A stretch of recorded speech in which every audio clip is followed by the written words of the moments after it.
осыдан болғаннан не пайда? Жүреміз осылай квартирадан квартираға көшіп. Из-за этого долбанного задания я чуть не опозорилась перед людьми. Кто это был? Обморок – это не просто сигнал. Это тревожный звонок. Агашка перестанет быть проблемой. Это ваш офис, да? Весь город наш офис.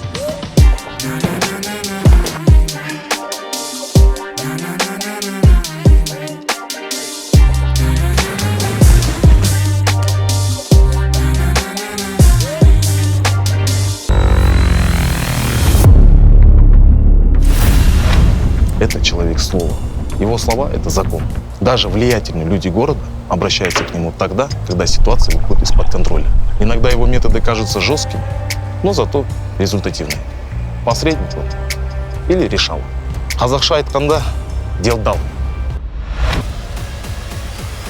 Ну, и где твой Агашка? Нас уже задели. А это игнорировать нельзя.